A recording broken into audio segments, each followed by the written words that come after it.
Hey guys, welcome back to Contest Prep University. I'm Joe Klemczewski with Adam Atkinson. We are going to close out this series on peak week for women's physique and bodybuilding competitors. So we're down to the final day. Hopefully you guys have gone through the first four episodes or installments in the series, and you understand the differences in division criteria, the differences in perhaps body type and approach. Because if there's anything that separates this division or these two divisions from some of the other female categories, it's just the extreme. It's just going for the absolute most size separation conditioning that you can bring to the stage. And so on contest day, my first thought to make sure I give you guys some tangible information is to understand the context. Where have you been all week long in the last couple of days, so that you understand the foundation you're bringing in? Do you think your glycogen levels should be okay? Are they still slightly under what they could be? What is that status? Because what you interpret visually, if you're making the wrong interpretation, can completely ruin the day. And the biggest mistake I see, Adam, and I think we've covered this a few times over the last couple of weeks, is that people get nervous in terms of I'm a little bit flat. And so they start shoving more carbs in, more food, especially with this division. I need to be full. And so I'm going to err on the side of eating. And that's not always the case, because then you can get a little bit of a spillover. You're certainly not going to get the glycogen assimilation that you think you are. So in that case, what is the best way to really accelerate the fullness and the muscle separation that they may have been seeing, in the previous couple of days? Yeah, I think it's three things here. It's going to be sodium, water, managing the pump up, and all those things are going to come together. But, if you realize you didn't quite hit that glycogen ceiling, that's okay. You could actually, let's say you're planning on 3/4 of a gallon before stage. You could actually push that up to a gallon. Now, you might need more salt or more sodium going in for that shift in water intake, but that can actually create some additional fullness that you maybe didn't get to see during the peak week. Because let's say you're a gallon in at night with all your food in. Well, you're going to look your fullest then, but you're also not going to look your tightest. So now you have a low level of food, a high level of water, maybe an end of day level of salt, and that can really bring some super compensation into your show day and give you a chance to slightly see something you've not seen yet. And that's kind of the goal, right? Is to of course, you want to dance that line and not go for a complete extreme that's, way blown out of proportion or even possible.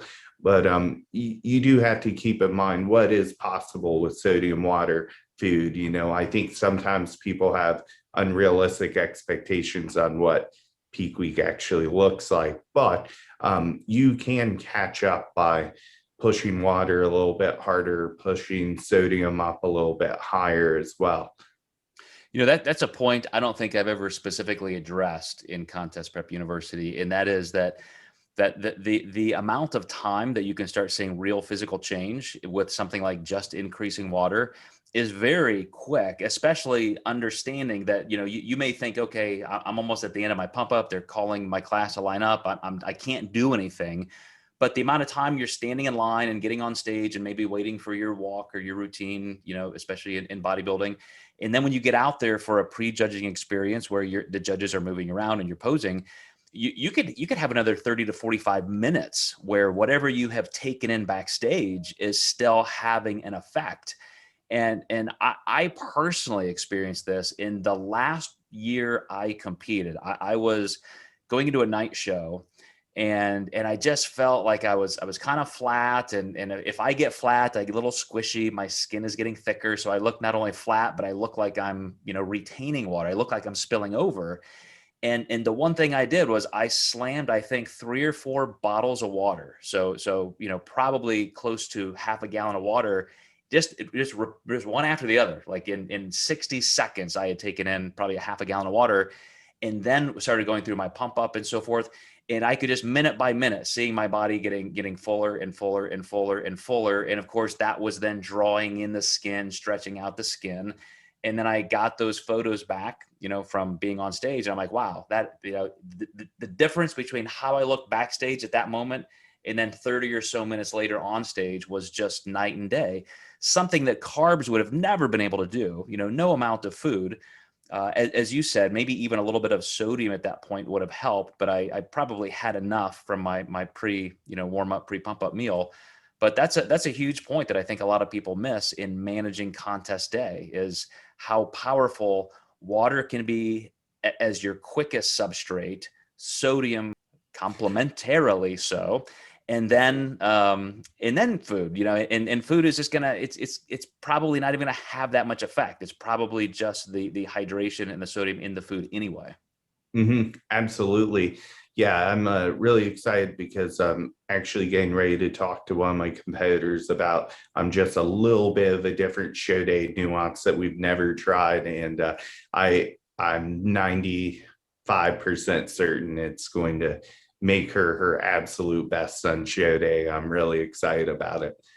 Well, and that is, for these divisions, again, we're talking about women's bodybuilding, women's physique, where you're going for that extreme look. So everything we've talked about here is probably a little bit edgier on that side of trying to fulfill that extreme division criteria versus what you might expect for bikini or figure. But I think in our next series, we're getting ready to tackle the male divisions, right? We're going to go into men's physique, men's bodybuilding, and all that good stuff. Yeah, we'll go right up the ladder there. All right.